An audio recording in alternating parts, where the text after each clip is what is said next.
September 23, 1884. The night Beatrice Langston's world burned. Flames consumed her bakery, the building collapsing in showers of sparks and ash. In the root cellar beneath, she held a wounded man in the darkness, listening to the roar of fire above, wondering if they would live or die. In his blood-stained hand, he still clutched a piece of cornbread, the bread she had baked that morning, the bread he had been buying every Wednesday and Saturday for 6 months. To understand how they arrived at this moment, how love and bread and stubbornness led two people into a stone cellar while the world burned above them, we must go back 3 months, to the summer when everything changed. The first thing you need to know about Beatrice Langston is that she learned to bake before she learned to read. Her mother, a freed slave with hands that could coax miracles from flour and water, had taught her that bread was more than food. It was memory made solid, love made visible, hope that could be held in human hands. The second thing you need to know is that Beatrice had spent her entire life being told she took up too much space. At 34 years old and 285 pounds, she moved through the world like a woman apologizing for her own existence. Her bakery, Langston's Hearth, sat on the eastern edge of Silverstone Ridge, Montana, squeezed between a hardware store and an abandoned stable. The building was narrow, barely 15 feet wide, with a single window that faced the dirt road running through town. Every morning, Beatrice rose at 3. The world was still dark, still quiet, still hers alone. She would light the cast-iron stove, feed it wood until it roared with heat, and begin the work that defined her life. Her hands moved through routines her mother had taught her 20 years before. Measure flour, add water, knead until the dough fought back, let it rise. Punch it down, let it rise again. Shape it with care, bake it with patience. By 6, the smell of fresh bread would drift through the streets of Silverstone Ridge like an invitation. By 7, the first customers would arrive. They came for the bread, which was undeniably excellent. They did not come for conversation. Beatrice had learned long ago that her physical presence made people uncomfortable. They would place their coins on the counter, accept their wrapped loaves, and leave with minimal eye contact. Some days she could serve 20 customers without hearing her own voice once. She had accepted this isolation as the price of existence. Better to be alone than to endure the judgment in their eyes, the way they looked at her body first and her humanity second, if at all. But on a Wednesday morning in early June, something changed. A man walked into her bakery. He was unlike any customer she had seen before. Tall, well over 6 feet, with shoulders so broad he had to turn slightly to fit through the doorframe. His hair was steel gray, his beard thick and unkempt. His face was all hard angles, cheekbones sharp enough to cut, eyes the color of winter sky. A scar ran from his left temple down to his jaw, white and raised against his weathered skin. He wore buckskin and fur despite the summer heat. His boots were handmade, worn from years of walking. He smelled like pine smoke and leather and something wild that had no name. Beatrice froze behind her counter. Mountain men came to town occasionally, but they usually went straight to the saloon or the general store. They did not visit bakeries. The man approached the counter with slow, deliberate steps. His eyes swept across the shelves, taking in the loaves of sourdough, the biscuits, the pies cooling on wire racks. Finally, his gaze settled on a small stack of cornbread in the corner. 2 pieces, he said. His voice was rough from disuse, each word carefully shaped, as if speaking required great effort. Beatrice wrapped 2 pieces of cornbread in brown paper, her hands trembling slightly. 20 cents. He placed a quarter on the counter, then added something else. A small gold coin, no bigger than her thumbnail. It was worth at least $2, 10 times what the bread cost.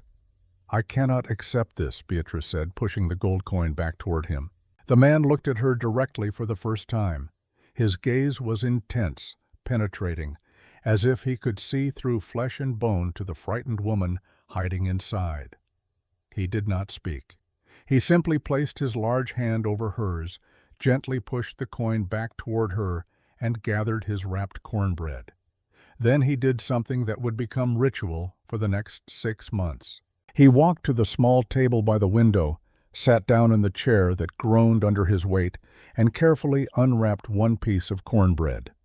He ate it slowly, methodically, his eyes fixed on the mountains visible through the glass. When he finished, he wrapped the second piece with the same care, placed it in his coat pocket, stood, and left without a word.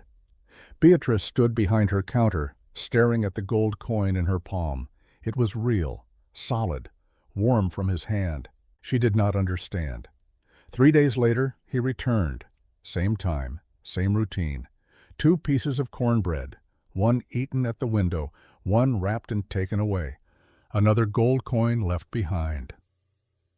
This pattern continued through June and into July.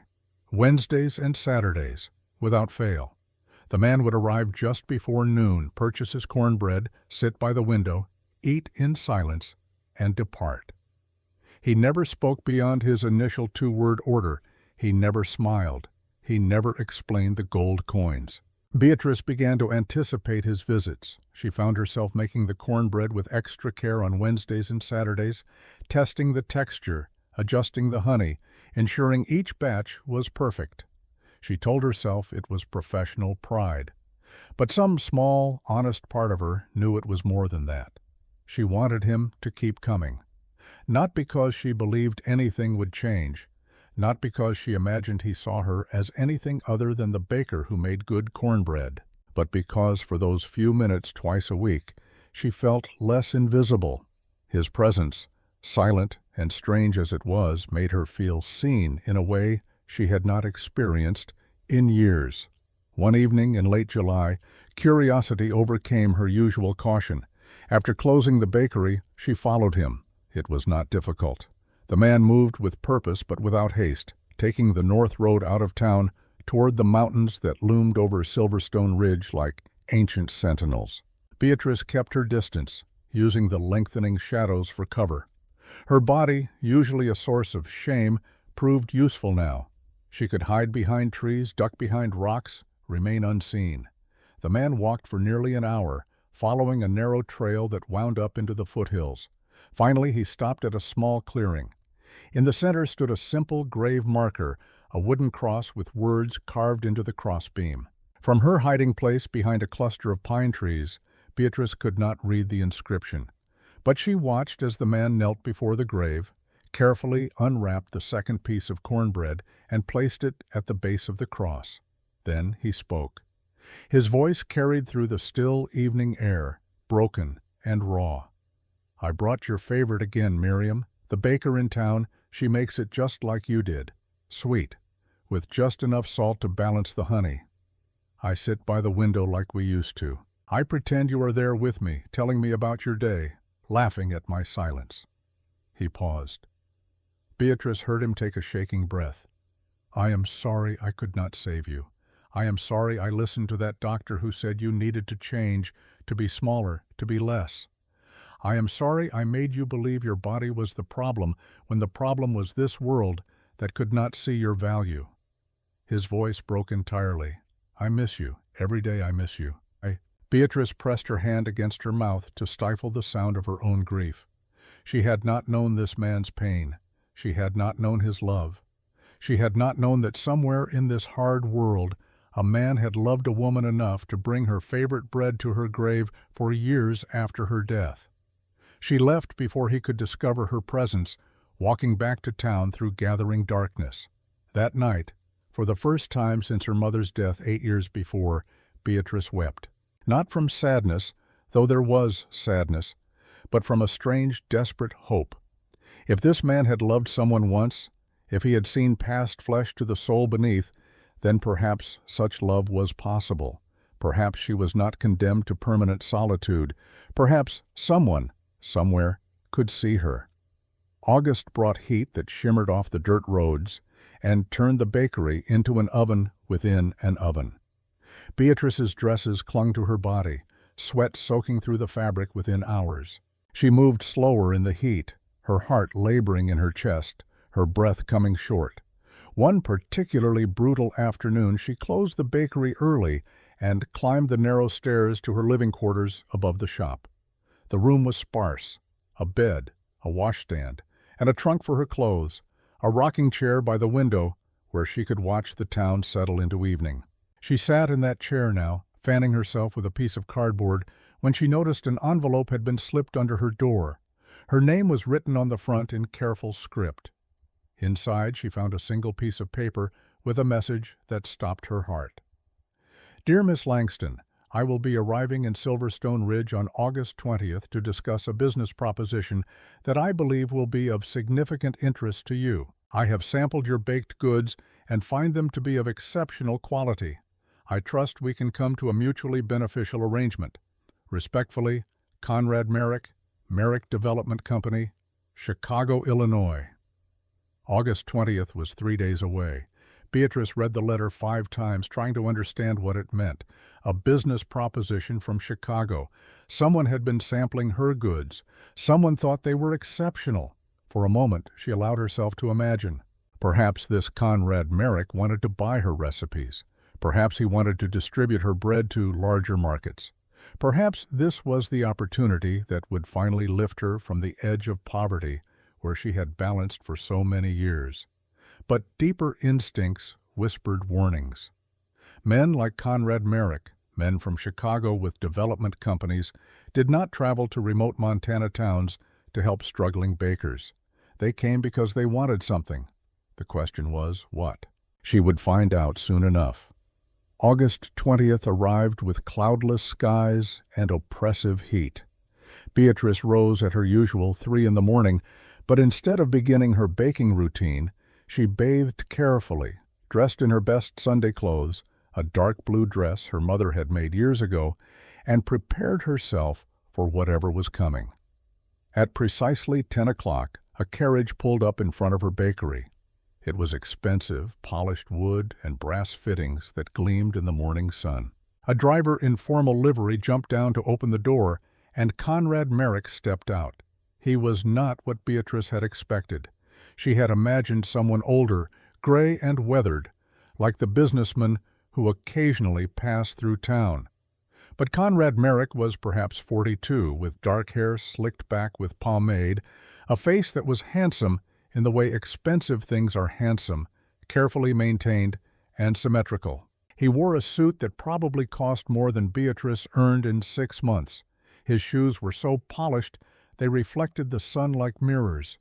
He entered the bakery with the confidence of a man accustomed to doors opening when he wanted them to. His eyes swept across the small space, cataloging, measuring, calculating worth. "Miss Langston," he said, extending a hand. His handshake was firm, brief, calculated. "Thank you for agreeing to see me." "I do not recall agreeing to anything, Mr. Merrick, but you are here, so I am listening." A smile flickered across his face, there and gone. "Direct. I appreciate that. Shall we sit?" They sat at the table by the window. Beatrice poured coffee from the pot she kept warm on the stove. Conrad accepted the cup, but did not drink, simply held it as if it were a prop in a performance. "I will be honest with you, Miss Langston. I have been traveling through these mountain towns for the past year, looking for opportunities. Quality establishments that, with the right investment and guidance, could become something extraordinary. And you believe my bakery is one of those establishments?"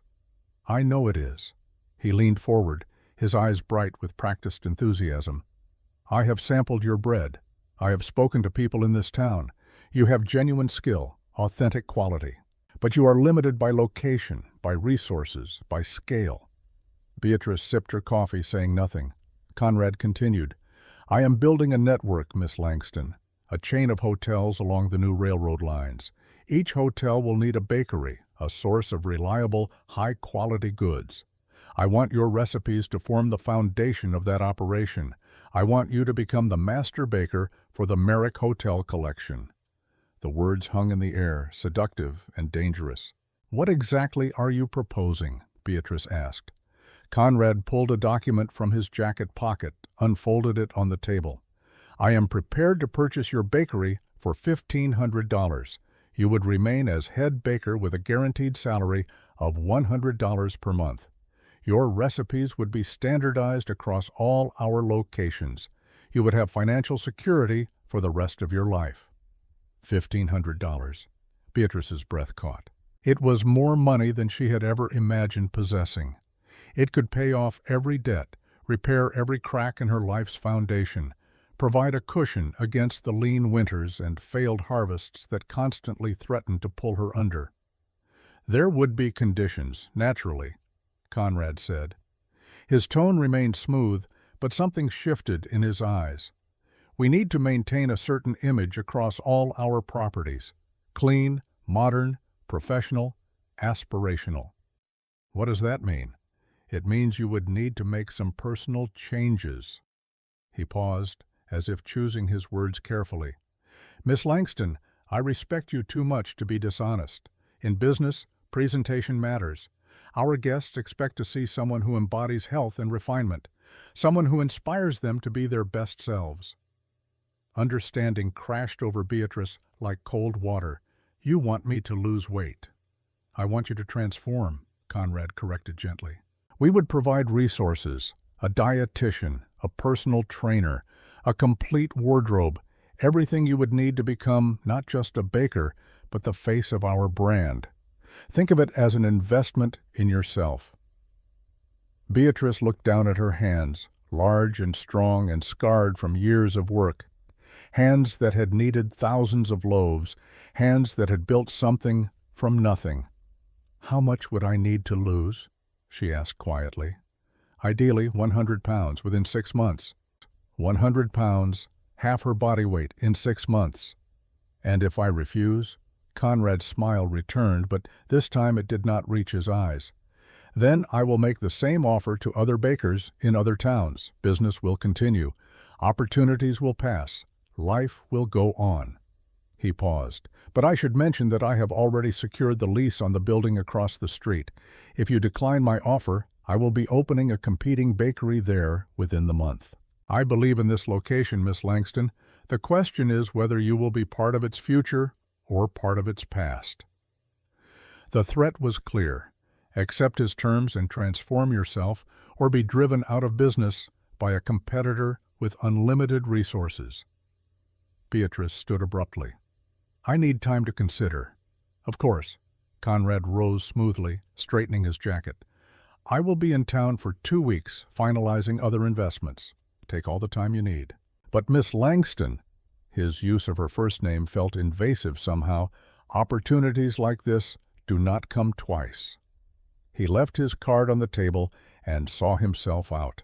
Beatrice stood alone in her bakery, staring at the small rectangle of pressed paper with its elegant lettering. Conrad Merrick, Merrick Development Company, building the future of American commerce. Through the window she watched his carriage roll away, leaving a cloud of dust hanging in the still air. That evening she climbed to her room above the bakery and sat by the window as the sun set over the mountains. The sky turned orange, then pink, then purple, then finally dark. Stars emerged one by one, so thick they looked like spilled sugar across black cloth. She thought about Conrad Merrick's offer, the money, the security, the guarantee that she would never again wake up terrified about how to pay rent or buy flour or survive another brutal Montana winter. All she had to do was become someone else. All she had to do was spend 6 months starving herself, punishing her body, transforming into a shape that other people found acceptable. All she had to do was admit that she had been wrong to exist as herself. Beatrice pulled out her mother's recipe book, a slim volume held together with string and stubborn hope. The pages were stained with decades of use, margins filled with her mother's cramped handwriting, notes about temperature and timing, observations about the particular qualities of different flours, a lifetime of knowledge distilled into recipes that were less instructions than conversations across time. She opened to a random page and found her mother's cornbread recipe, the one she made every Wednesday and Saturday. At the bottom, in her mother's handwriting, were words Beatrice had read 1,000 times but never fully understood until now. This recipe cannot be rushed or altered. It demands you meet it on its own terms. The baker who tries to cut corners will end up with something that looks right, but tastes wrong. Better to make it properly or not at all. The same is true for living. Beatrice closed the book and pressed it against her chest. She did not sleep that night. She lay in her narrow bed, watching shadows move across the ceiling, while her mind churned through Conrad Merrick's offer like grain through a mill. The numbers kept circling back. Enough money to never worry again. Enough to finally feel safe, but safety came with a price she did not know if she could pay. By the time dawn arrived, Beatrice had made no decisions except to continue doing what she always did. She rose, dressed, descended the stairs, and began baking. Her hands moved through familiar motions, while her thoughts remained tangled, kneading doubt and hope together until she could not tell them apart. The morning customers came and went. The minister's wife with her pinched expression and exact change, the miners with their coal-blackened hands and tired eyes, the school teacher with her careful, bird-like movements. At noon the door opened and the mountain man stepped inside. Gideon. She had learned his name by asking quietly around town. Gideon Frost, a man who had lived in the mountains for 12 years, coming to town only for supplies, a man with a dead wife and a story no one would tell her completely. He approached the counter as always. 2 pieces. Beatrice wrapped the cornbread with hands that trembled slightly. As she handed it to him, their fingers brushed. The contact lasted only a moment, but in that moment Beatrice felt something shift, a recognition, a question forming in the space between them. Gideon placed his quarter on the counter, then he added the gold coin, as he always did. "Why?" Beatrice heard herself ask. The word escaped before she could stop it. Gideon paused. He looked at her directly, and for the first time in 6 months of silent visits, he spoke more than 2 words. "Because your bread tastes like love," he said quietly. "And I have been without love for a very long time." Then he carried his cornbread to the table by the window and sat down. But today, instead of eating immediately, he turned to look at her. "There is a man in town," Gideon said. "A man from Chicago. He is asking questions about you, about your bakery, about whether you own the land or just lease it." Beatrice's heart began to race. "Conrad Merrick." "Yes." Gideon's jaw tightened. "I know his type. I have seen men like him before. They come to places like this looking for opportunities, which means they come looking for people they can use or destroy." He paused. "Be careful, Miss Langston. Whatever he is offering you, there is a price attached that he has not mentioned yet." Before Beatrice could respond, Gideon stood and walked to the counter. He set down his wrapped cornbread and reached into his coat pocket. He pulled out a small leather pouch worn soft with age and placed it beside the cornbread. Inside the pouch, Beatrice would later discover, were $2,500 in gold coin, carefully wrapped in cloth. "I need you to keep this safe for me," he said. "If something happens, if I do not come back, I need you to take it to the sheriff and tell him everything I am about to tell you." Beatrice stared at the pouch. "I do not understand." Gideon looked toward the window, toward the mountains beyond. When he spoke again, his voice carried the weight of years. 12 years ago, my wife Miriam died of heart disease. The doctor said her weight was killing her. He put her on a diet so severe it destroyed her health faster than the disease.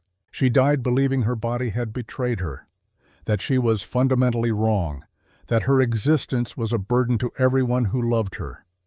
He turned back to Beatrice, and his winter sky eyes were bright with unshed tears. She was not wrong. The world was wrong, and I was wrong for not telling her that every single day, for not fighting harder against the voices that told her to be smaller, to be less, to apologize for taking up space.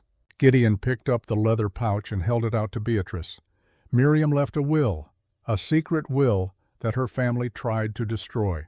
In it, she left $5,000 to a woman she saw in a dream, a woman with dark skin and gifted hands who would one day open a bakery in this town, a woman who would need help standing up to men who wanted to control her. Beatrice's hands shook as she accepted the pouch. "I do not know what you are saying." "Conrad Merrick is Miriam's nephew," Gideon said. "His father was Miriam's younger brother. He knows about the will. He knows you are the woman Miriam described, and he will do anything to make sure you never claim that inheritance, because if you die or abandon your bakery within 15 years, the money goes to him instead." The world tilted. Beatrice gripped the counter to steady herself. "That is why he wants you to lose weight," Gideon continued, his voice hard now. "He is betting your body will fail you the way Miriam's failed her. He is betting you will die trying to become what he demands. And if you do not die, he will make your life so difficult that you give up and leave. Either way, he wins." Beatrice looked down at the leather pouch in her hands. "Why are you telling me this? Why do you care?" Gideon was quiet for a long moment. When he finally spoke, his voice was barely above a whisper. "Because I failed Miriam. I let the world convince her she was wrong, instead of telling her every day that she was perfect and precious exactly as she was. I will not watch another woman I care about be destroyed by the same lies." "Another woman I care about." The words hung in the air between them. Beatrice felt tears burning in her eyes. "You do not know me." "I know enough," Gideon said. He walked to a shelf built into the far wall and pulled down a wooden box, weathered and scarred from years of handling. The lid creaked as he opened it. Inside were letters, dozens of them, each one folded with careful precision and tied with thin brown string. The paper had yellowed slightly with age, but the ink remained dark and clear. 61 letters, Gideon said quietly, not meeting her eyes. "One for every month I have been watching over you. 5 years and 1 month." Beatrice stared at the box. "I do not understand." "I wrote to you," Gideon continued, his voice rough with emotion. "Every month, after I visited your bakery, I would return to this cabin and write down everything I wanted to say but could not speak aloud. Everything I observed, everything I felt, everything I wished I had the courage to tell you." He lifted the box and held it out to her. "Every time I came to town, I carried one of these letters in my pocket. I stood outside your bakery door, trying to find the courage to leave it for you, but I was afraid you would think me mad, afraid my attention would bring you harm if Conrad discovered our connection. So I kept them all, kept writing them month after month, even though I knew you might never read them." Beatrice's hands trembled as she accepted the box. The weight of it, the physical evidence of 5 years of silent devotion, made her throat tight. "Read them or burn them," Gideon said. "They are yours now, but know that every word is true." With shaking fingers, Beatrice untied the string on the first letter. The date written at the top read, June 1879, 5 years ago, the first month Gideon had come to her bakery. She read aloud, her voice breaking, "My dear Beatrice, though you do not know that I call you by your given name in the privacy of my thoughts. Today, I watched you through the window as you sang while kneading dough. Your voice carried a hymn I recognized from my childhood, one my own mother used to sing. You have her same gentle strength, the kind that persists even when the world offers nothing but hardship in return. I do not know if you are aware of how the light falls across your face when you work, how your expression softens with concentration, how your hands move with such practiced grace that it seems less like labor and more like prayer. You are beautiful in ways that have nothing to do with flesh and everything to do with spirit. I wish I had the courage to tell you this. Perhaps someday I will. Until then, I remain yours in silent watch. G." Tears blurred Beatrice's vision. She opened the second letter, then the third, reading passages at random. From August 1879, "You were kind to the widow Peterson today, even though she could only afford half a loaf. You wrapped a full loaf and told her the rest was day-old bread you needed to clear from inventory. It was not. It was fresh from the oven. You sacrificed profit for compassion. This is why I love you." From December 1880. "The winter has been hard on you. I can see it in the way you move more slowly, in the dark circles beneath your eyes. I wish I could help. I wish I could carry your burdens for even one day. But I know you would refuse such help, would see it as charity rather than love. So I continue to watch, to bear witness, to ensure that if you fall, someone will be there to catch you. From March 1882, you sang a different hymn today, Amazing Grace. When you reached the line about a wretch like me, your voice caught. You stopped kneading for a moment, your hands pressed flat against the dough, your head bowed. I wanted to break down your door and tell you that you are not a wretch. You are grace itself, amazing and undeserved and precious beyond measure. Beatrice could not continue reading. She closed the letter and pressed the box against her chest, overwhelmed by the depth of feeling contained in these pages. 5 years, she whispered. You have been loving me for 5 years. Longer, Gideon admitted. The letters only began after the first month. I loved you from the first moment I saw you, but it took me a month to find the words. I know you rise at 3 every morning to make bread for people who barely acknowledge you exist. I know you sing when you knead dough, old hymns your mother taught you. I know you sit by your window every night and watch the stars like you are searching for answers in the sky. I know you are lonely and strong and tired of fighting alone. How do you know these things? Because for 6 months I have been watching over you, Gideon said simply. Not to intrude, not to demand anything, just to make sure you are safe. Because this world is cruel to women like you, and someone needed to bear witness to your worth. Beatrice could not speak, could not breathe, could not process what she was hearing. Gideon picked up his cornbread. The pouch contains proof of Miriam's will. If anything happens to me, take it to the sheriff. Tell him Conrad Merrick is trying to steal your inheritance. Tell him I said to dig up the truth. Where are you going? To make sure Merrick understands that you are not alone, that you have protection, that if he tries to hurt you, there will be consequences. Please, Beatrice said, do not do anything dangerous. Gideon looked at her one last time. In his eyes she saw things she had never expected to see directed at her. Tenderness, respect. Something that might have been love if she dared to name it.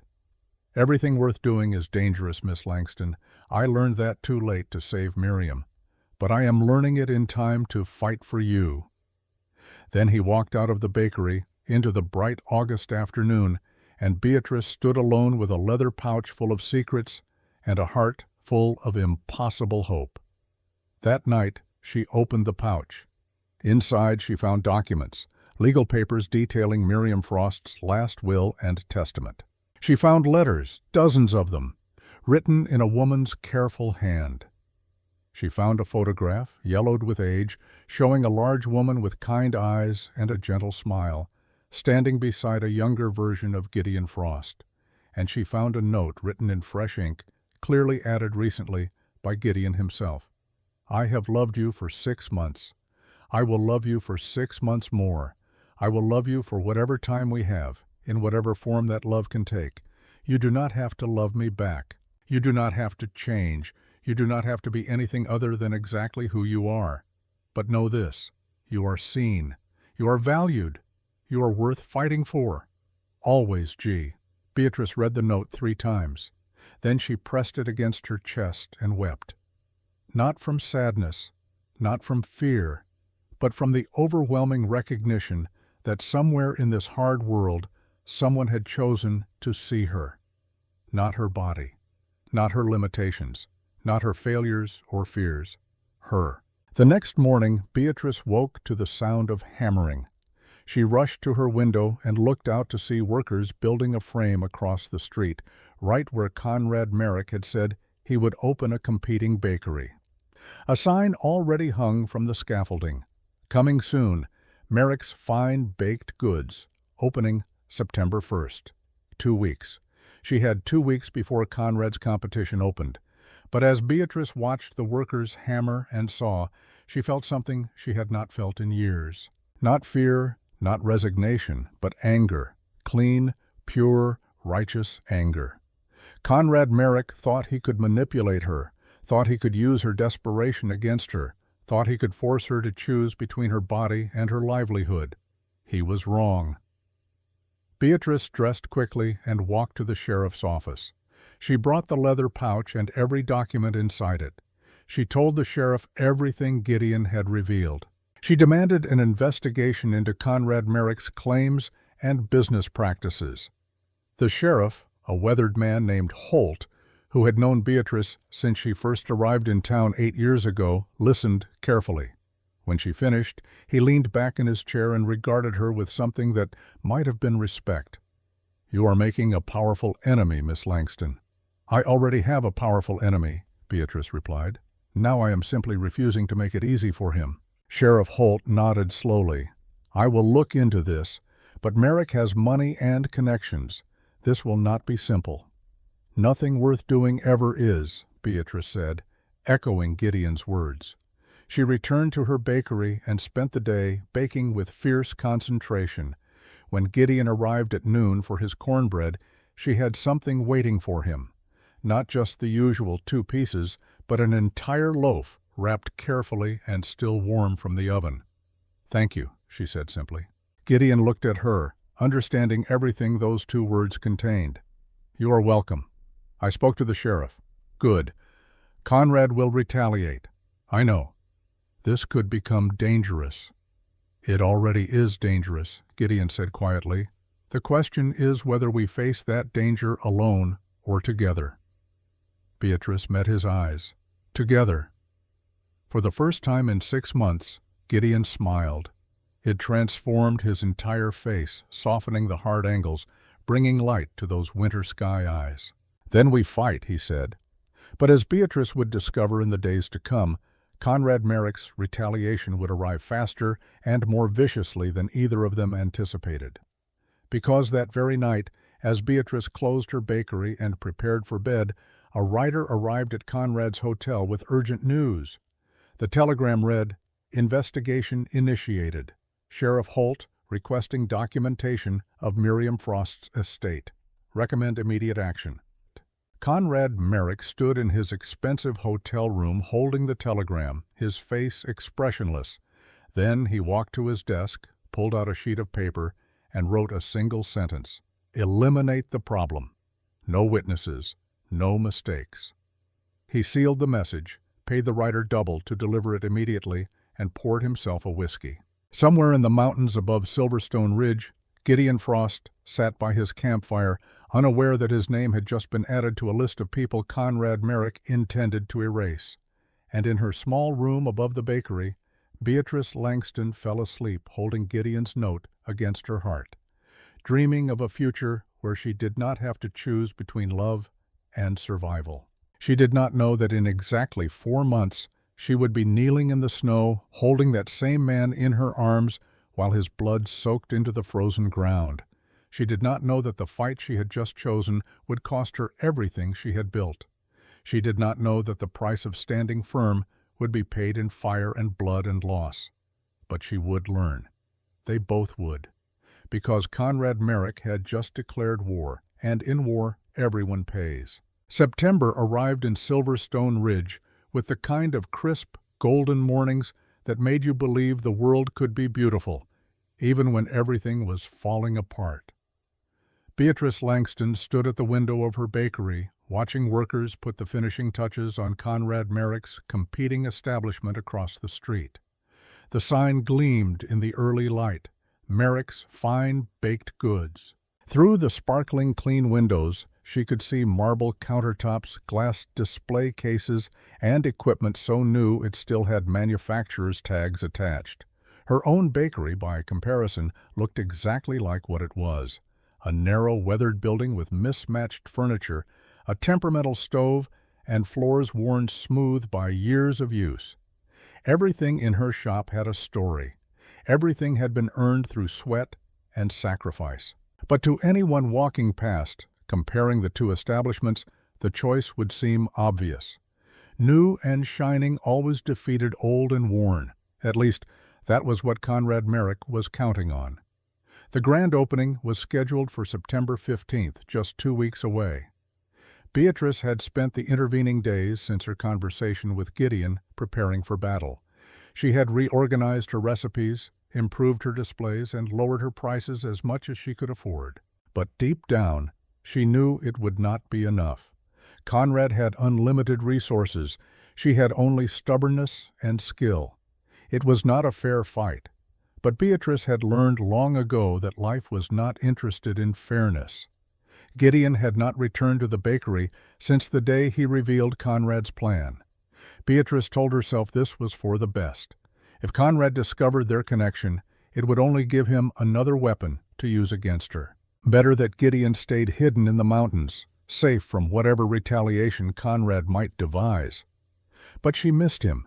She missed the quiet companionship of his presence, missed the way he ate her cornbread with such reverence, as if each bite were a prayer, missed knowing that someone in this world saw her value.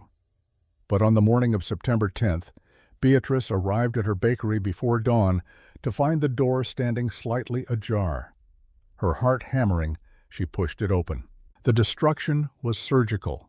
Her flour barrels had been opened, lamp oil poured into each one. 50 pounds of flour ruined. Her yeast containers stood open, the cultures dying. And worst of all, her sourdough starter, maintained for 8 years, had been dumped into the sink and washed away. Beatrice stood in the center of her violated bakery, understanding with cold clarity Conrad Merrick had struck first. She spent the next hours cleaning what she could, her hands shaking with rage and fear. She sent urgent word to suppliers for emergency flour and yeast. The sourdough starter could not be replaced, but perhaps she could rebuild from scratch.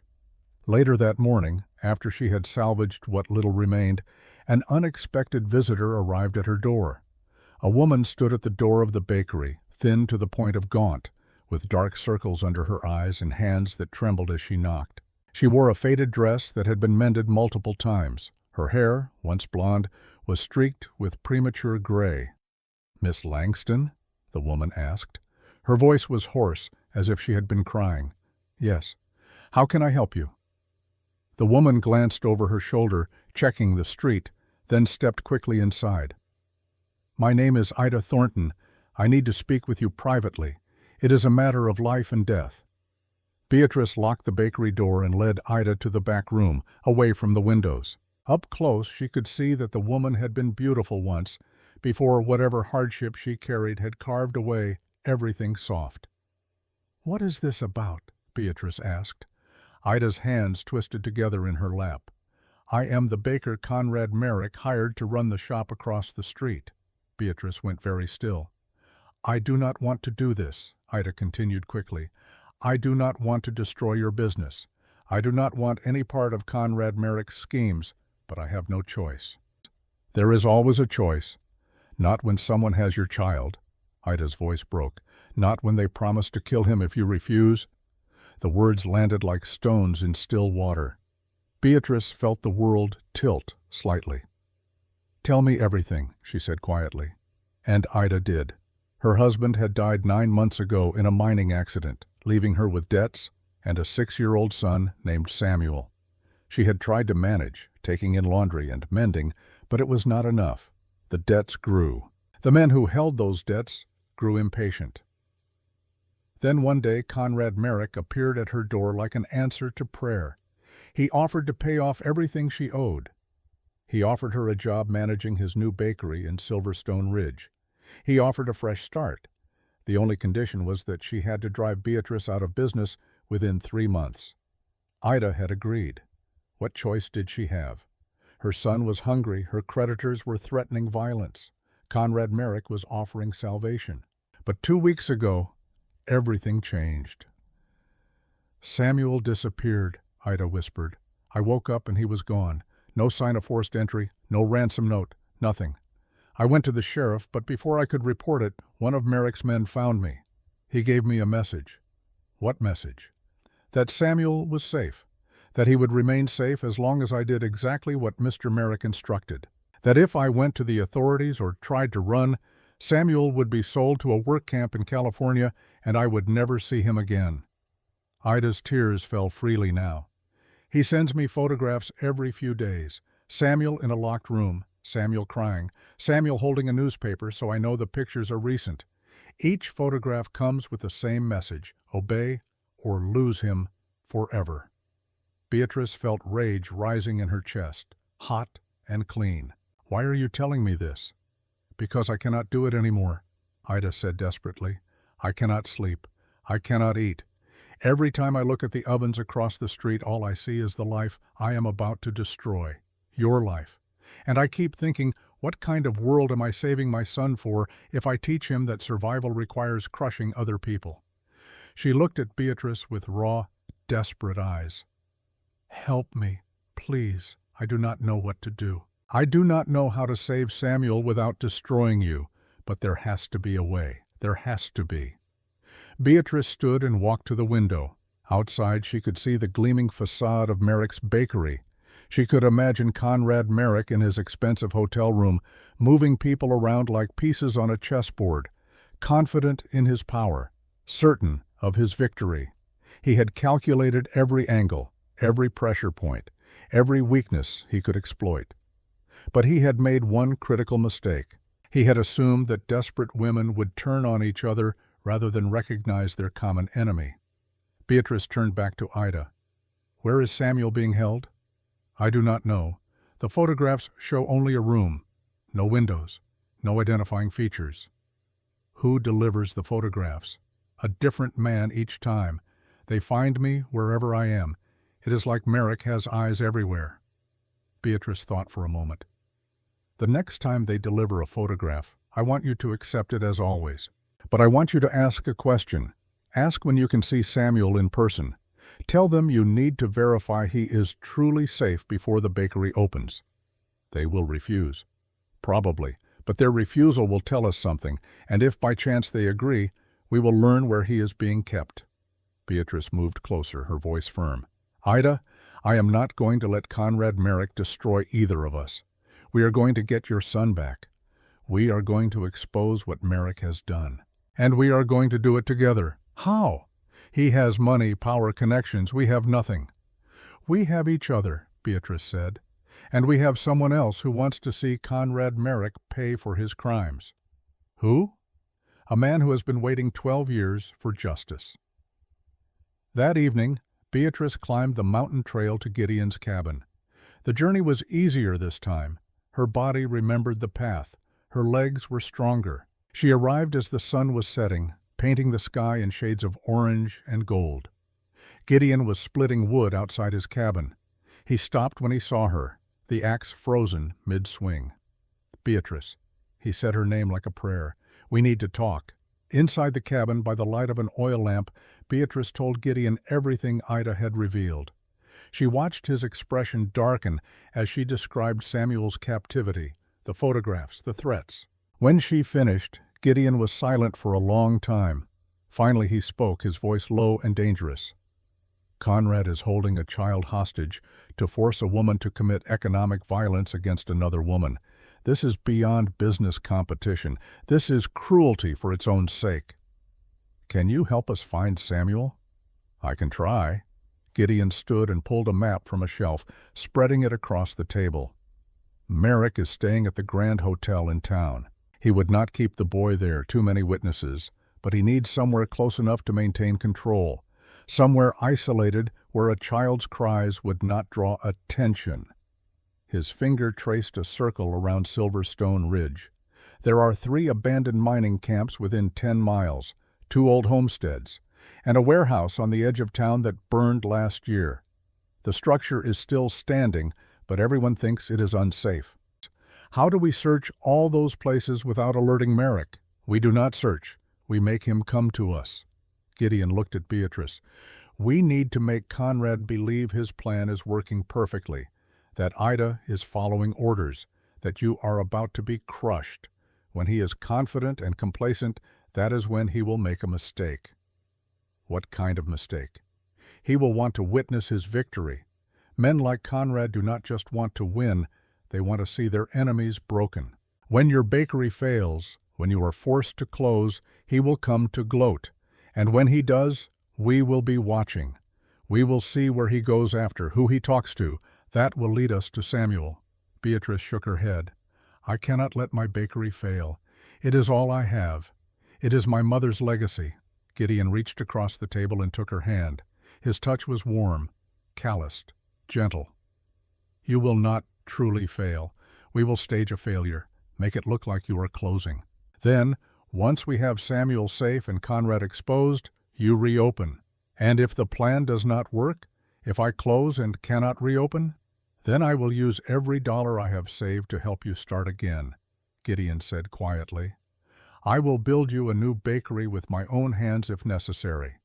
But Beatrice, we cannot let Conrad win, not just because of what he is doing to you and Ida, but because if he succeeds here, he will do this again in another town to another woman. Someone has to stop him. It might as well be us.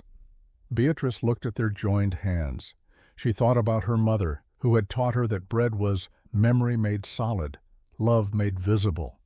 She thought about Miriam Frost, who had died believing her body was wrong instead of knowing the world was wrong. She thought about Ida's son Samuel, 6 years old, and terrified in a locked room.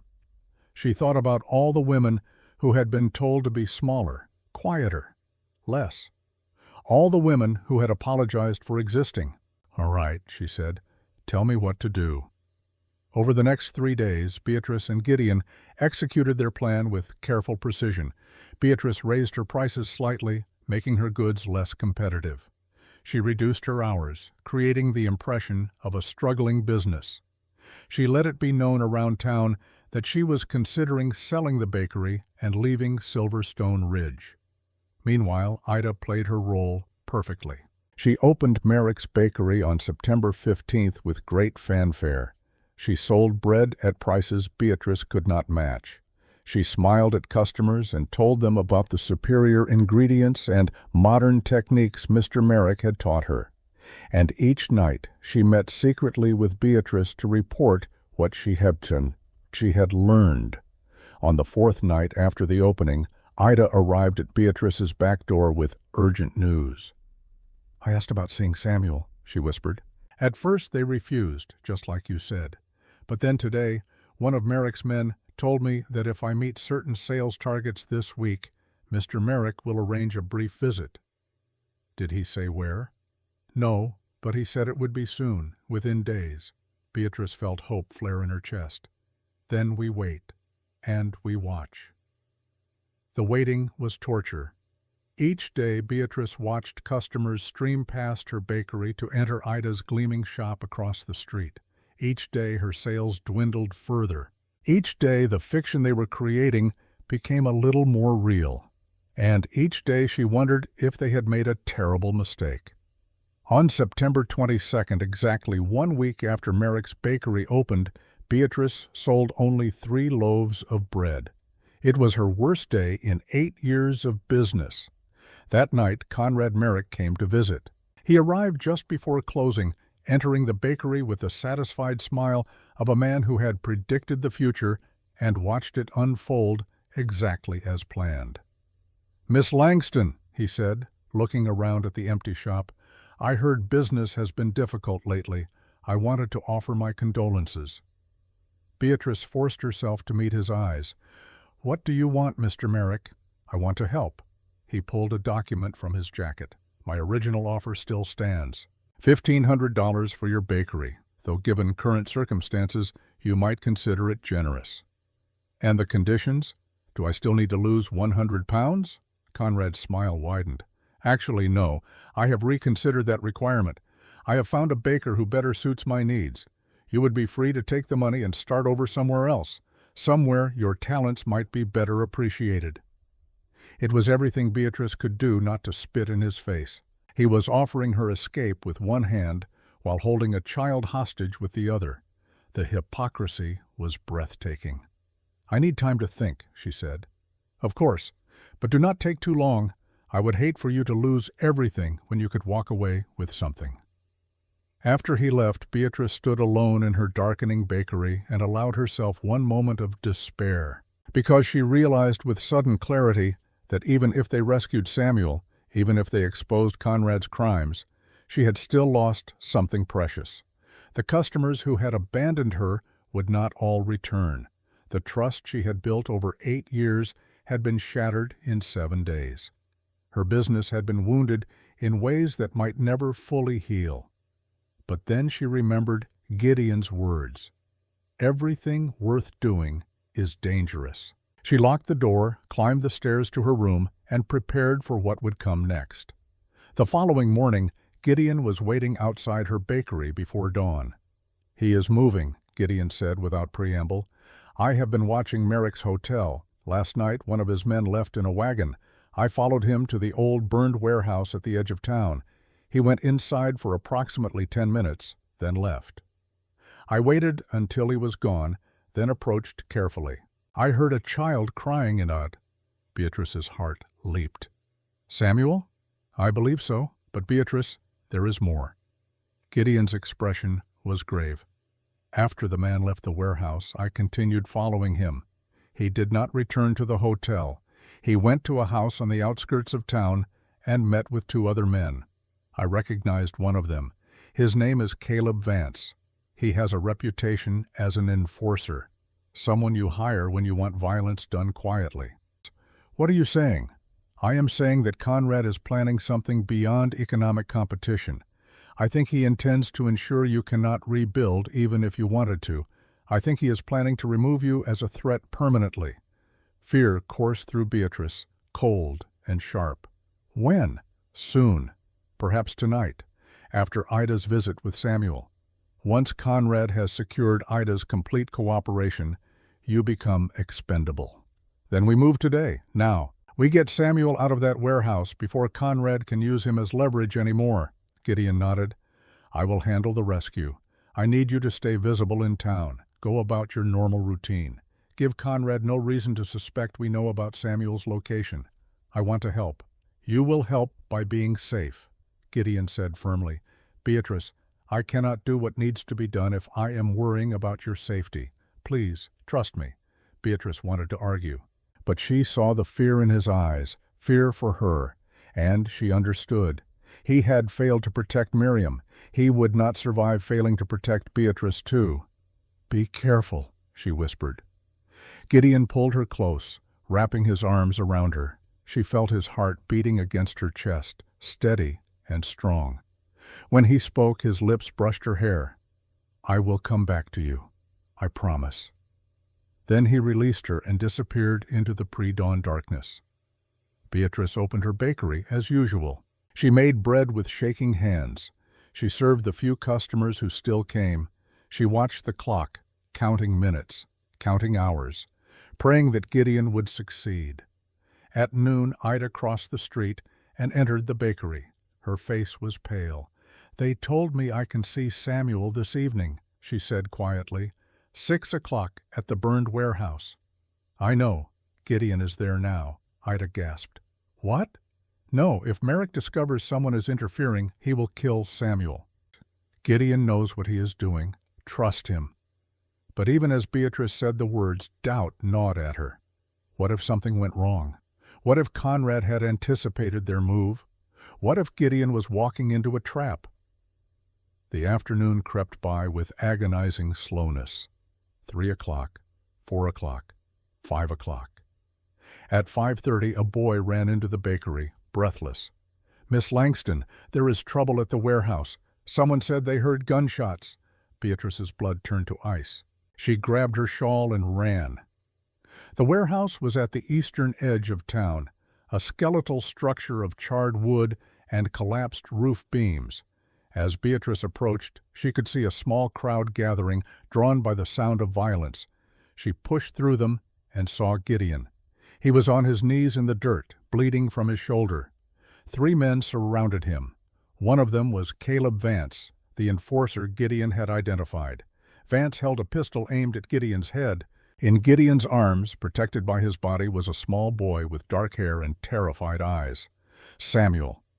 "Let the boy go," Vance said coldly. "Mr. Merrick's orders. The boy stays. You die. Simple." "No." Gideon's voice was steady, despite the blood soaking his shirt. "You will have to kill us both. And everyone here is watching. How will you explain that to the sheriff?" Vance glanced at the growing crowd, uncertainty flickering across his face. That was when Beatrice stepped forward. "Caleb Vance," she said loudly, her voice carrying across the crowd. You are holding a child hostage on Conrad Merrick's orders. Everyone here is a witness. If you pull that trigger, you will hang." Vance swung the pistol toward her. "Stay back, woman, or you join him." But Beatrice kept walking. "You want to know why Conrad Merrick wants me destroyed? Because 12 years ago, a woman named Miriam Frost left me an inheritance that rightfully belongs to me. $5,000. Conrad has been trying to steal it by forcing me out of business or killing me outright. That is why he hired Ida Thornton under false pretenses. That is why he kidnapped her son. That is why he sent you to kill Gideon Frost." The crowd murmured. Sheriff Holt pushed through to the front. "What is the meaning of this?" the sheriff demanded. Beatrice pointed at Vance. "This man and his associates are holding Samuel Thornton hostage. They shot Gideon Frost when he attempted a rescue. And they are all acting on orders from Conrad Merrick, who is currently staying at the Grand Hotel." Vance's face went white. He looked from the sheriff to the crowd to his own men, calculating his chances. Then he made his decision. He lowered the pistol. "I want immunity," Vance said. "Full immunity in exchange for testimony against Merrick. I can prove everything. Documents, letters, payment records, all of it." Sheriff Holt nodded slowly. "We can discuss terms. But first, drop the weapon." Vance dropped the pistol. His men followed suit. Beatrice ran to Gideon. He was still holding Samuel, still bleeding, but alive. She helped him to his feet. "You came," he said, his voice weak. "Of course I came. I told you to stay safe. I never promised I would listen." Despite everything, despite the blood and fear and chaos, Gideon smiled. Ida rushed forward and gathered Samuel into her arms, sobbing. The boy clung to her, crying but unharmed. Sheriff Holt organized his deputies to arrest Vance and his men. Then he turned to Beatrice. "I need you to tell me everything, from the beginning." And she did. Standing there in the dirt outside the burned warehouse, with Gideon's blood on her hands and the whole town listening, Beatrice told the truth. About Conrad's manipulation, about Ida's coercion, about Miriam's hidden will, about 12 years of secrets and lies. When she finished, Sheriff Holt's face was grim. "I will bring Merrick in for questioning tonight, but Miss Langston, you should know that men like him do not go down easy. He will deny everything. He will have expensive lawyers. This will be a long fight." "I know," Beatrice said, "but I am not running anymore." The sheriff nodded, then went to organize the arrests. As the crowd dispersed and deputies led Vance away, Beatrice helped Gideon to the doctor's office. The bullet had passed through his shoulder muscle without hitting bone or major vessels. The doctor bandaged him, gave him laudanum for the pain, and told him to rest. But instead of resting, Gideon walked with Beatrice back to her bakery. Night had fallen. The street was dark except for lamplight spilling from windows. They walked slowly, Gideon leaning on Beatrice for support. "You should not have come," he said quietly. "If Vance had panicked, if he had fired, then we would have faced it together," Beatrice replied. "You do not get to protect me by sacrificing yourself, Gideon. That is not how this works." They reached the bakery. Beatrice unlocked the door and helped Gideon inside. He sat heavily in the chair by the window, his face pale with pain and exhaustion. "I failed again," he whispered. "I let someone I care about walk into danger, just like Miriam." Beatrice knelt before him, taking his face in her hands. "Listen to me. You did not fail Miriam. The world failed her. Doctors who cared more about appearance than health failed her. A society that told her she was wrong failed her. You loved her the best way you knew how. That is all anyone can do." "And you," Gideon said, looking at her with those winter sky eyes. "I love you, Beatrice. I have loved you since I first saw you singing while you kneaded bread. I love your strength and your kindness and your refusal to become small just because the world demands it. But I am terrified that my love will somehow hurt you the way my love hurt Miriam." Beatrice felt tears streaming down her face. "Your love does not hurt me, Gideon. Your love gives me strength. Your love reminds me that I am worth fighting for. That is the opposite of harm." She leaned forward and kissed him. soft at first, tentative, then deeper as he pulled her close with his good arm. The kiss tasted like salt and copper and hope. When they finally parted, Gideon rested his forehead against hers. "What happens now?" he asked. "Now we wait.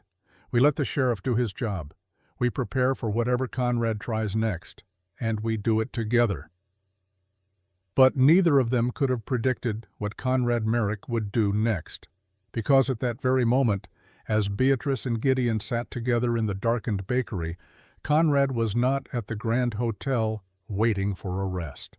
He was standing outside Beatrice's bakery with a can of lamp oil in one hand and a match in the other, his face twisted with rage.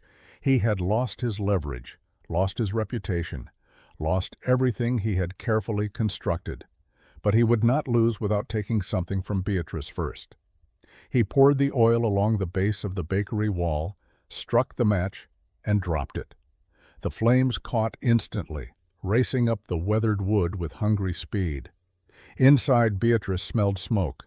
She turned toward the window and saw the orange glow. "Fire," she whispered. Then louder, "Fire!" Gideon tried to stand, gasped in pain as his wounded shoulder protested. Beatrice ran to the door, but the heat drove her back. The flames had already engulfed the front of the building. The only exit was blocked. Through the window, she saw Conrad Merrick standing in the street, watching with cold satisfaction. Their eyes met, and Beatrice understood. This was not business. This was not about money or inheritance. This was murder. "The back room," Gideon said, struggling to his feet. "There is a root cellar, under the floorboards. It is our only chance." They stumbled toward the back of the bakery as smoke filled the air, thick and choking. Beatrice's eyes burned. Her lungs screamed. The heat was intense, growing more unbearable with each second. Gideon found the trapdoor and wrenched it open.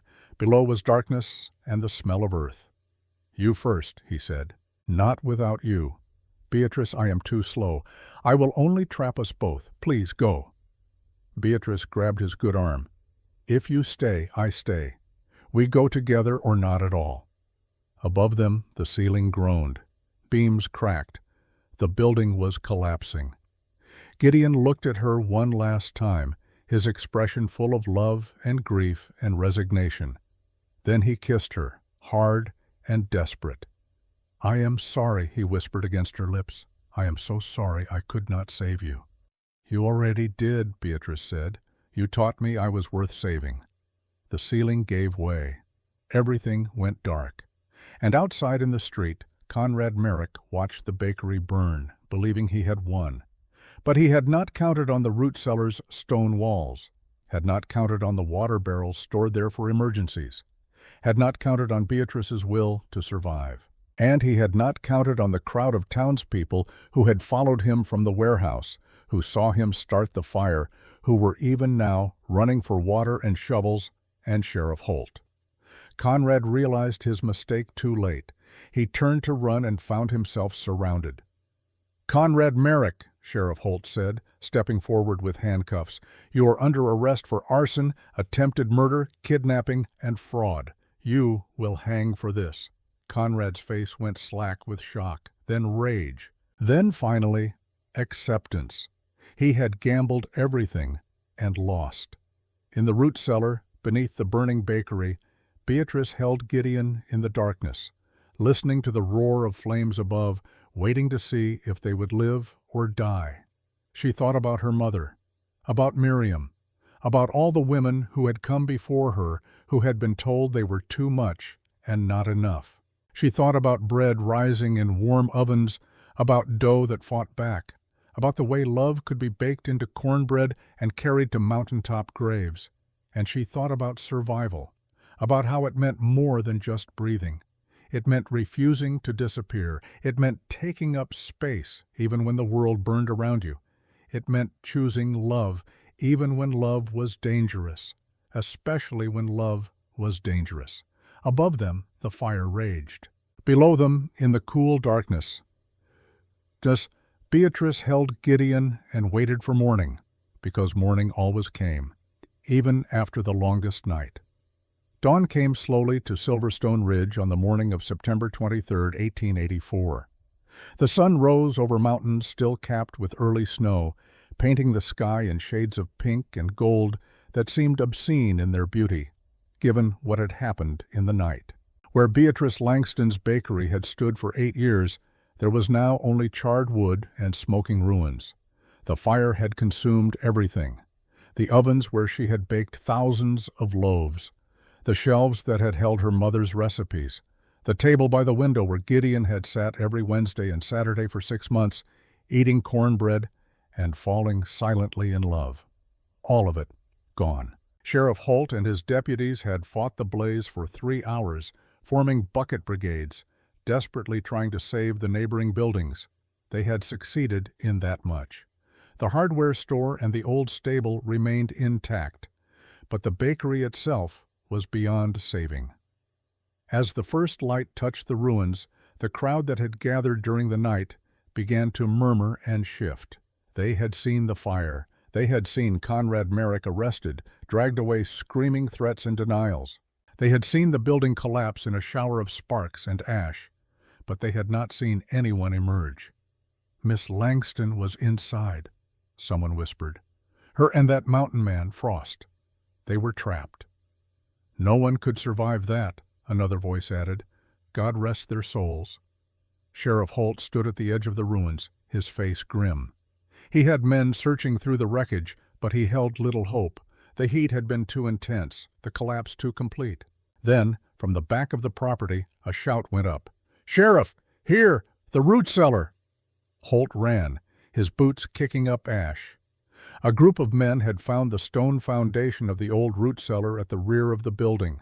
The wooden trapdoor had been burned away, but the stone walls had held. Inside was darkness and the smell of wet earth. And voices, weak, hoarse, but unmistakably alive. "We need ropes," Holt ordered, "and a ladder. Move." 20 minutes later, they pulled Beatrice Langston from the cellar. Her dress was torn and filthy. Her face was streaked with soot and tears. Her hair had come loose from its usual bun, hanging in tangled waves around her shoulders. But she was breathing. She was whole. She was alive. Behind her came Gideon Frost, his shoulder wound reopened and bleeding again, his face pale with pain and smoke inhalation. But like Beatrice, he was alive. The crowd erupted in cheers. Dr. Morrison rushed forward, checking them both for injuries. Beatrice's lungs were damaged from smoke, her throat raw, her hands burned from touching hot stone. Gideon's bullet wound had torn wider when he had helped Beatrice climb from the cellar, and he had lost more blood. But they would live. "How?" Sheriff Holt asked, staring at them in amazement. "How did you survive?" Beatrice's voice was barely a whisper. "Water barrels. In the cellar. We soaked our clothes, covered ourselves. Waited." "For 6 hours?" "For as long as it took." The doctor ordered them both to his office for treatment. But before they could leave, Ida Thornton pushed through the crowd, Samuel clutching her hand. "Miss Langston," Ida said, her voice breaking, "I am so sorry. This is my fault. If I had never agreed to Merrick's plan, if I had been braver from the start." Beatrice reached out and took Ida's hand.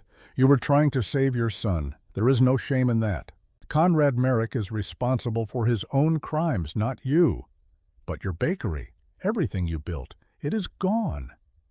Beatrice looked at the smoking ruins behind her. She thought about her mother's recipe book, almost certainly burned to ash. She thought about the cast-iron stove that had been her companion for 8 years.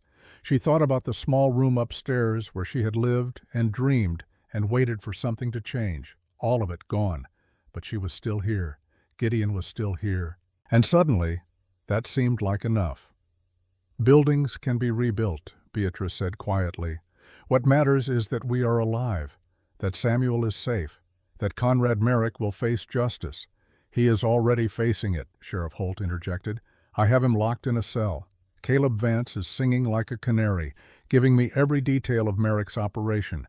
We found documents in Merrick's hotel room, letters, payment records, everything we need to prove fraud, extortion, kidnapping, and now arson and attempted murder. "Will he hang?" Gideon asked, his voice rough. Holt's expression was grim.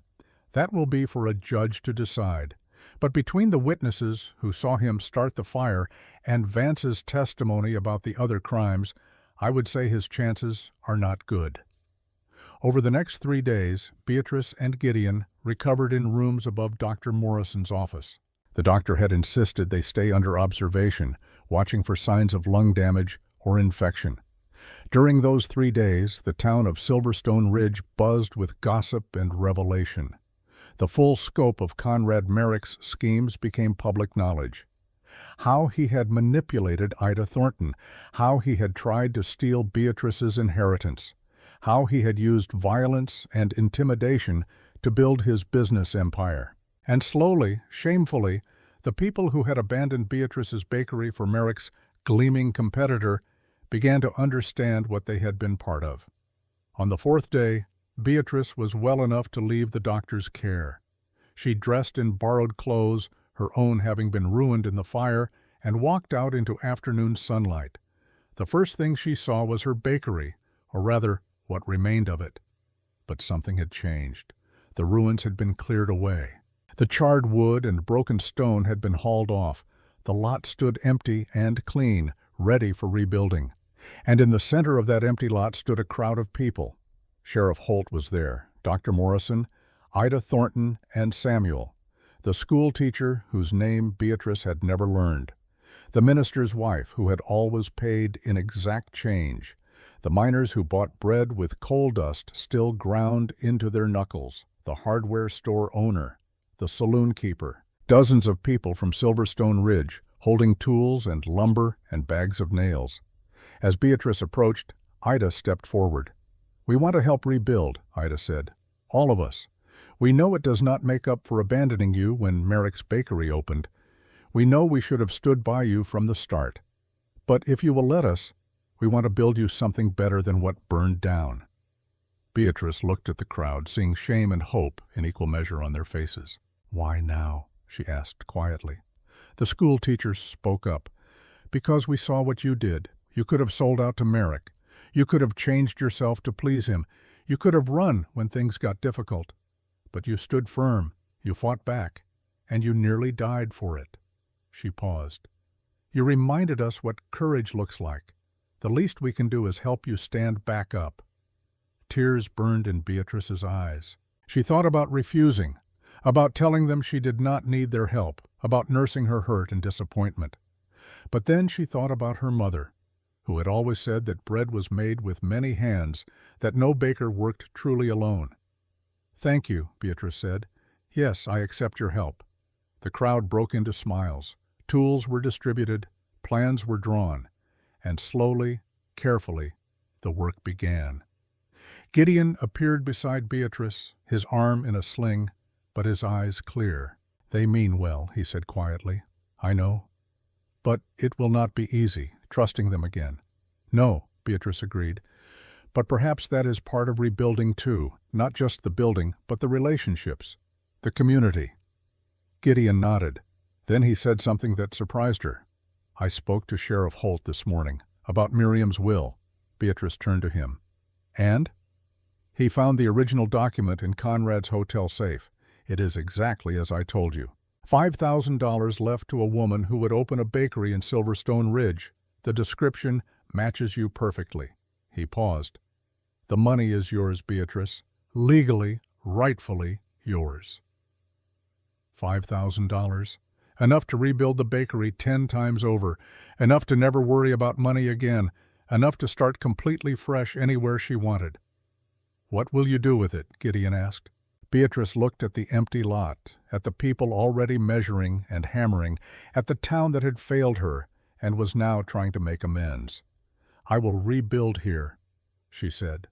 "A bigger bakery, with room for Ida to work alongside me, if she wants, with modern equipment and proper ventilation and everything we need to make the best bread in Montana." She smiled.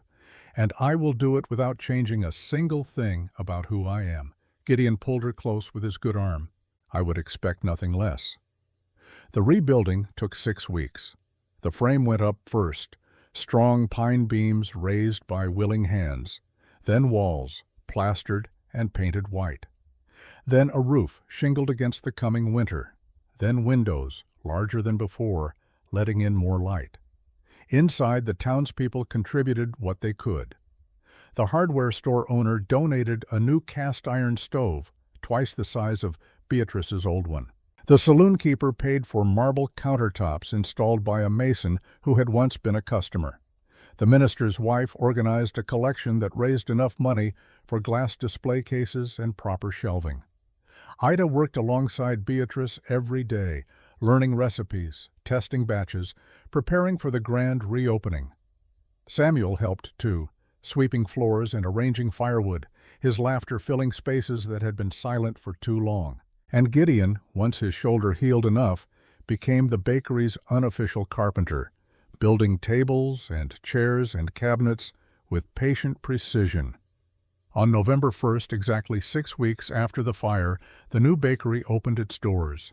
It was 3 times larger than the old one, bright and clean and full of possibility. The sign above the door read, "Miriam's Legacy, Proprietors, Beatrice Frost and Ida Thornton." Beatrice had married Gideon in a quiet ceremony 2 weeks earlier, with Ida and Samuel as witnesses and Sheriff Holt giving the bride away. She wore a simple dress, blue like the Montana sky. Gideon wore his cleanest buckskin and a white shirt Ida had made for him. They exchanged vows in the half-finished bakery, promising to love each other through fire and fear and whatever else the world might bring. Now, as the new bakery opened, Beatrice stood behind the counter with her husband beside her, watching customers stream through the door. They came in droves, not just from Silverstone Ridge, but from neighboring towns who had heard the story of the baker who refused to change, the woman who survived fire and fraud, and a powerful man's cruelty. They came for the bread, which was as excellent as ever.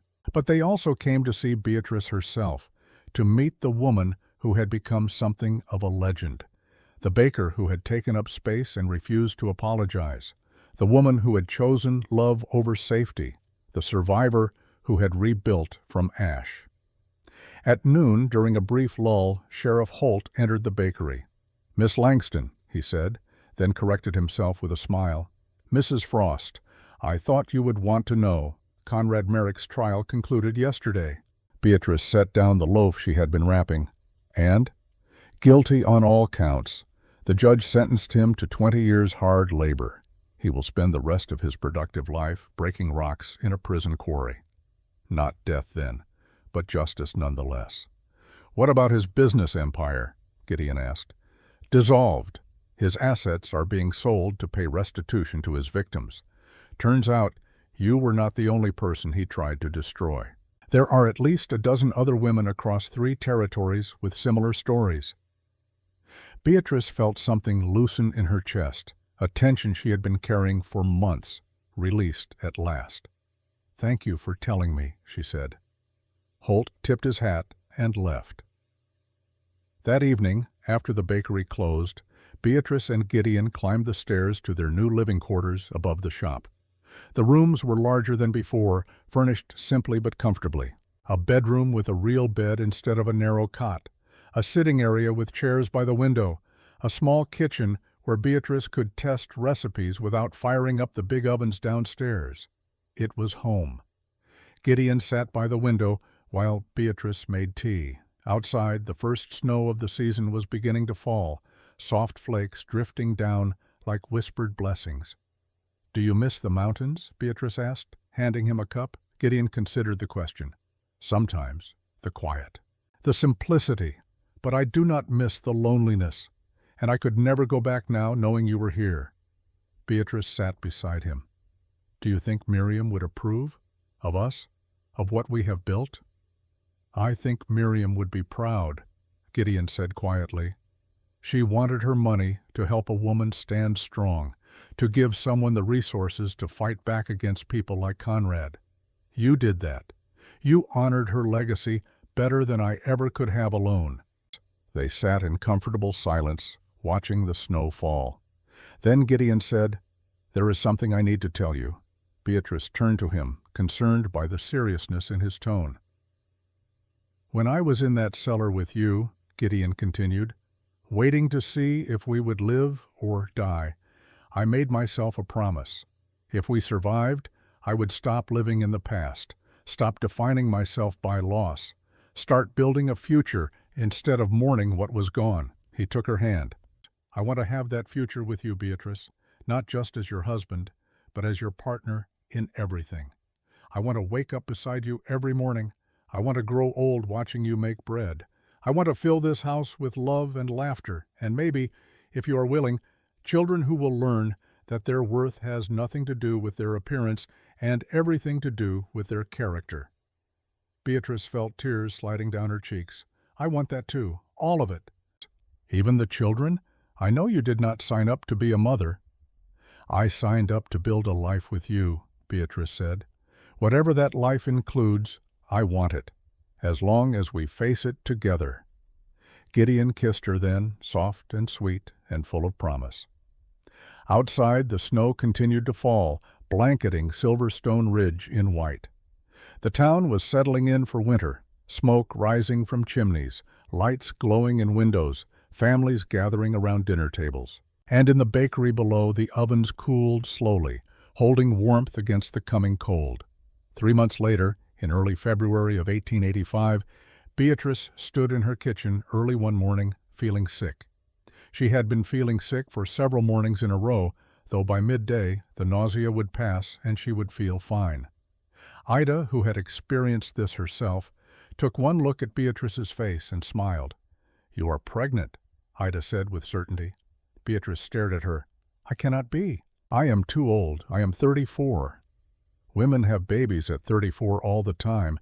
When did you last have your monthly courses?" Beatrice thought back and realized with shock that it had been nearly 8 weeks. Dr. Morrison confirmed it that afternoon. Beatrice was indeed pregnant, probably about 2 months along. The baby would arrive in late September or early October. When she told Gideon, he went very still. Then he wrapped her in his arms and held her so tightly she could barely breathe. "I am terrified," he whispered against her hair. "After Miriam, after losing her and the baby together, I am terrified."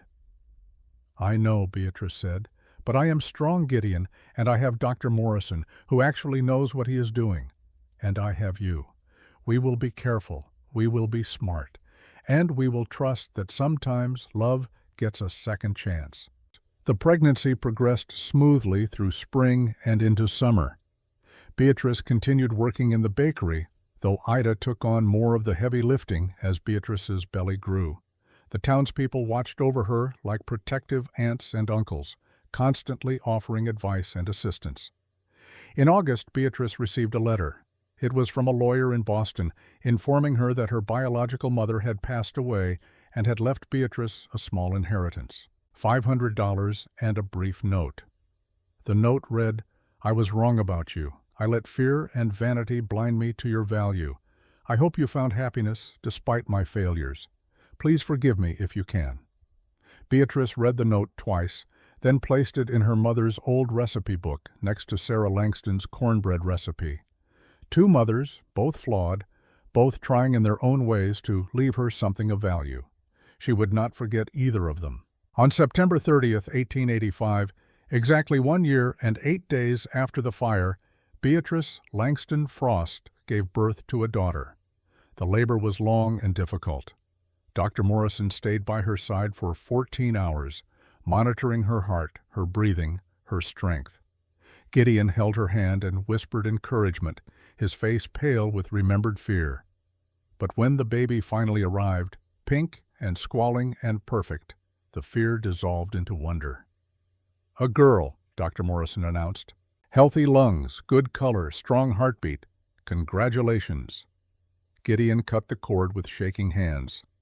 Beatrice held their daughter for the first time, feeling the warm weight of her, the impossible miracle of her existence. "What will you name her?" Ida asked. She had been there through the whole labor, supporting Beatrice when Gideon needed to step out for air. Beatrice looked at Gideon. They had discussed this, but the decision was ultimately hers. Miriam Sarah, Beatrice said, for the two women who taught me that love is stronger than fear. Gideon's eyes filled with tears. He leaned down and kissed first Beatrice, then the baby. "Welcome to the world, Miriam Sarah Frost," he whispered. "You are so loved." The months that followed were chaotic and exhausting, and more joyful than Beatrice had known life could be. The bakery thrived. Little Miriam grew fat and happy. Gideon proved to be a devoted father, singing to his daughter in a voice rusty from disuse, carrying her around the bakery while Beatrice worked, changing diapers with the same patient precision he brought to carpentry. Ida's son Samuel appointed himself Miriam's protective older brother, warning customers to be quiet so the baby could sleep. And slowly, carefully, Beatrice allowed herself to believe that this was real, that happiness was not something she had to earn through transformation. That love was not conditional on meeting other people's standards, that she was enough exactly as she was. On a summer evening in 1886, nearly 2 years after the fire, Beatrice stood in the doorway of the bakery, watching the sun set over the mountains. Miriam was asleep in Gideon's arms. Ida and Samuel were cleaning the ovens, their voices carrying through the warm air. A wagon rolled down the main street, kicking up dust. Children played in the fading light. Somewhere, someone was playing a fiddle. It was ordinary, simple, perfect. Gideon came to stand beside her, their daughter nestled against his chest. "Happy?" he asked. Beatrice looked at her family, at her thriving business, at the town that had learned to see her value, at the life she had built from ash and stubbornness and love. "Yes," she said, "I am happy."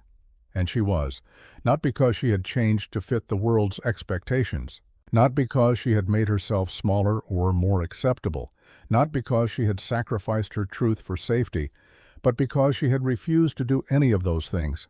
She had taken up space. She had demanded to be seen. She had chosen love even when it was dangerous. She had rebuilt after devastation. She had survived fire and cruelty and her own deepest fears. And in doing so, she had created a life worth living. Above the door of Miriam's legacy hung a small wooden sign that Gideon had carved.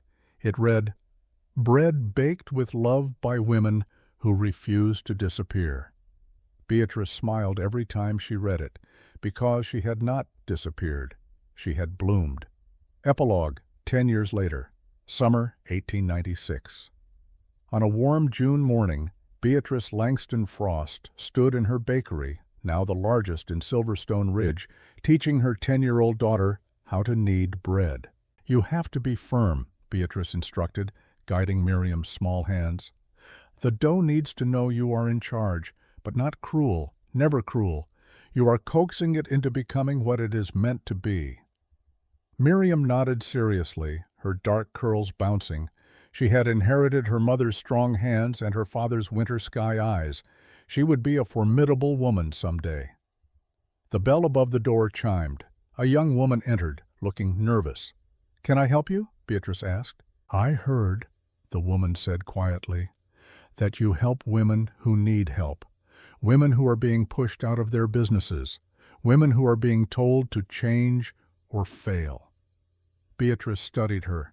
She saw the familiar signs, the shame, the desperation, the stubborn hope beneath it all. "What is your name?" "Catherine. Catherine Wells. I run a dress shop 3 towns over. A man from Chicago has been trying to force me out. He says I need to be thinner, prettier, more refined if I want to keep my shop." Beatrice exchanged a look with Ida, who was preparing pies at the back counter. Then she smiled at Catherine Wells. "Come in," Beatrice said. "Sit down, have some bread, and tell me everything."